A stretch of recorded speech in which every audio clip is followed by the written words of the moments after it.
संघर्ष है। उत्तराखंड आज वास्तव में एक ऐसा प्रदेश बन चुका है जिसे यहाँ के राजनीतिक दलों ने, यहाँ के ब्यूरोक्रेट्स ने और देश के अन्य नेताओं ने या अन्य सरकारों ने जिसे प्रयोगशाला समझ लिया है। अगर कोई भी प्रयोग करना हो तो पहले उत्तराखंड में किया जाता है। अगर सफल रहा तो पूरे देश में उसे करेंगे, और अगर नहीं रहा तो उत्तराखंड वालों का तो नाश कर ही दिया, बाकी जगह बच जाएंगे। एक प्रयोगशाला के रूप में इस उत्तराखंड को जो बनाया गया है और जो संचालित किया जा रहा है वो बेहद दुर्भाग्यपूर्ण है। हम चाहते हैं, मैंने अभी अपने मुखार बिंदु से कहा कि ये जो संघर्ष दिखाया गया था ये राज्य आंदोलन का संघर्ष नहीं है। ये संघर्ष राज्य गठन के बाद का है। राज्य में जो कुरीतियां हैं, जो भ्रष्टाचार है, जो कमियां हैं, उनके लिए ये संघर्ष है। और ये संघर्ष हमारे जो प्रमुख चेहरे हैं, कई ऐसे प्रमुख चेहरे प्रदेश में जो इस संघर्ष को कर रहे हैं, और हमें खुशी है कि वो चेहरे सब हम एकजुट कर संघर्ष कर रहे हैं। पर एक रणनीतिक लड़ाई जो सत्ता परिवर्तन की लड़ाई नहीं है, वो व्यवस्था परिवर्तन की लड़ाई है। जिस व्यवस्था परिवर्तन में मुझे लगता है कि व्यवस्था परिवर्तन के लिए केवल सत्ता बदलना काफी नहीं है। व्यवस्था परिवर्तन के लिए उस व्यवस्था के अंदर अच्छे लोगों का जाना अनिवार्य है। अगर अच्छे लोग उस व्यवस्था के अंदर जाएंगे तो निश्चित ही व्यवस्था परिवर्तन होगी, और व्यवस्था परिवर्तन अगर होगा तो मुझे लगता है कि वो सुशासन जिसे कहते हैं वो सुशासन उत्तराखंड में लागू है। अब इस कड़ी में मैं एक बात और कहना चाहूंगा कि कई दल कहते हैं कि हम सबसे बड़े दल हैं, कई दल कहते हैं कि हम भी दल हैं। तो मैं स्पष्ट और साफ शब्दों में ये कह देना चाहता हूं कि उत्तराखंड स्वाभिमान मोर्चा कोई राष्ट्रीय पार्टी नहीं है। उत्तराखंड स्वाभिमान मोर्चा क्षेत्रीय दल है और शुद्ध क्षेत्रीय दल है, और वो क्षेत्रीय दल है जिसके अंदर पिलर के रूप में जो लोग खड़े हैं उन लोगों का अपना एक इतिहास रहा है, संघर्षों का इतिहास रहा है, और संघर्षों की बदौलत अपनी पहचान बनाई है। कोई विरासत में कोई राजनीति का टैग नहीं किया है। कुछ दल कहते हैं कि हमने राज्य की लड़ाई लड़ी, पर मैं स्पष्ट रूप से बताना चाहता हूं, राज्य की लड़ाई उत्तराखंड के तमाम जनमानस के द्वारा लड़ी है। एक एक व्यक्ति, माता के द्वारा, बहन के द्वारा, यहाँ के युवाओं के द्वारा, यहाँ के बुजुर्गों के द्वारा, सबके द्वारा वो लड़ाई लड़ी गई। वो एक जन आंदोलन था। और जो ये कहते हैं कि हमारे द्वारा सबसे पहले राज्य के लिए संघर्ष किया गया, लड़ा गया, तो मैं ये भी बताना चाहता हूं कि ये जो आंख में पट्टी बंधी हुई है, ये पट्टी हटनी चाहिए।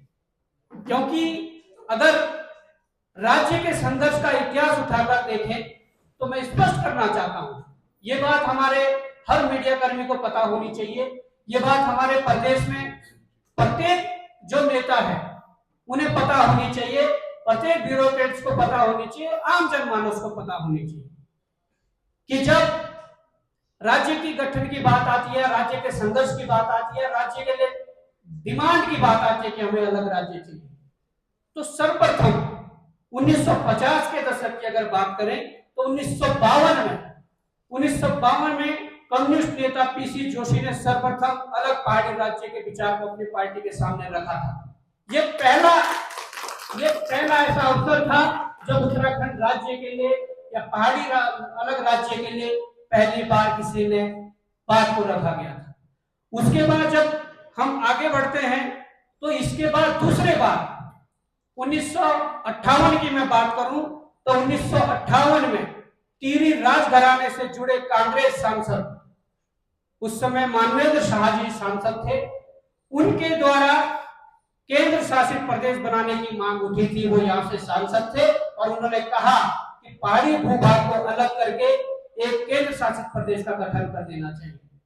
ये दूसरे दफे था जब इस प्रदेश के लिए मांग उठी कि ये प्रदेश बनना चाहिए।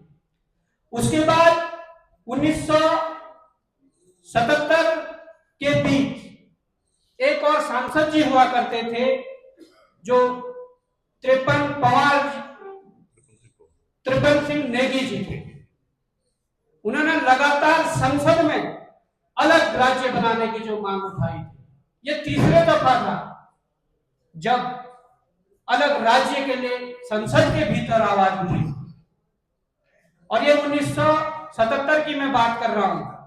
और 1977 के बाद 1980 या 1979 में एक क्षेत्रीय दल का गठन होता है।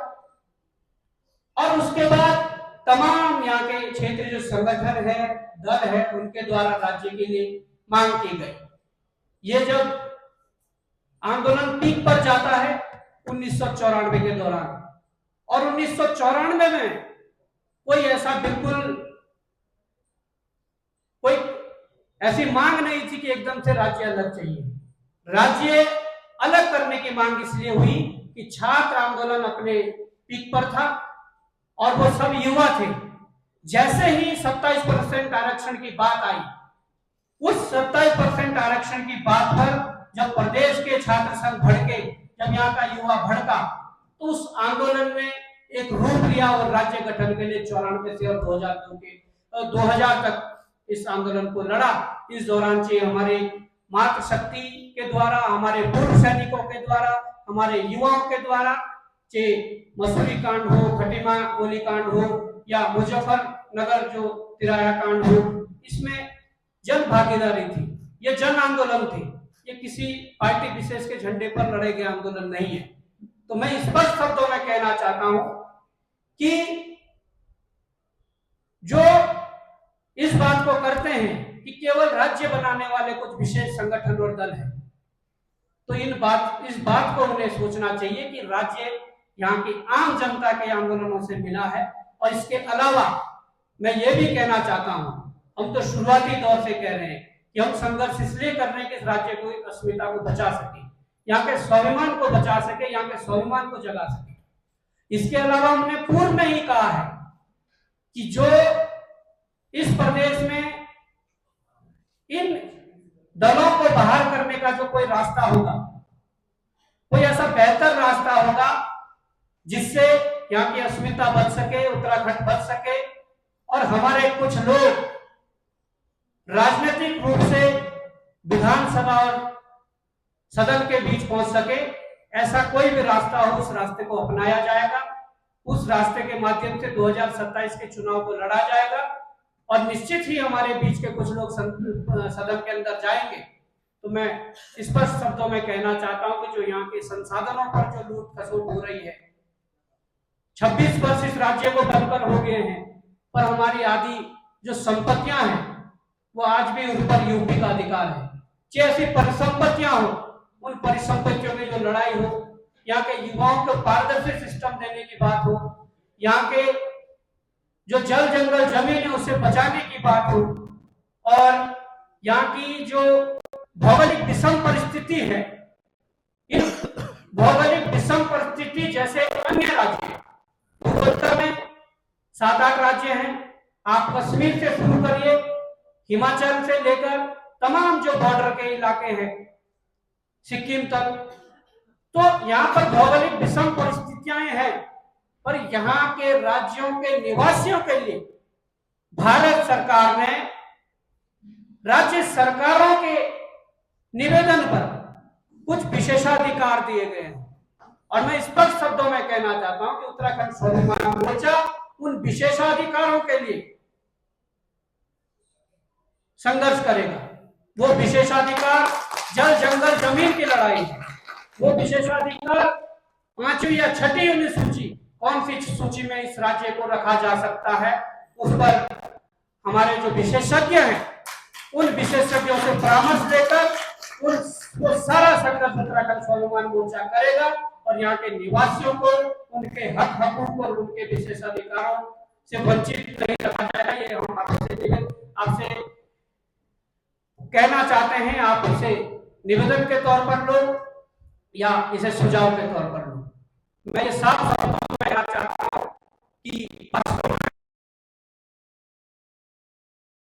चुनौतियां हैं और उन चुनौतियों का सामना डटकर किया जाएगा। और ये आप लोगों को बताना भी चाहता हूं कि किसी व्यक्ति को अगर परखना हो, अगर उसकी परीक्षा लेनी हो, तो साल, 1.5 साल, 2 साल तक आप तमाम प्रकार से उसे परख सकते हैं। उसे परखा जा सकता है कि ये आदमी डरने वाला है या नहीं है। उसे परखा जा सकता है कि ये आदमी जो बात बोलता है वो उस राह पर चलते हैं, उस काम को करते हैं या नहीं करते हैं। आप परख सकते हैं कि इस व्यक्ति के अंदर कितना लोभ है, कितना प्रलोभन है, कितना लालच है, ये भी आप लोग परख सकते हैं।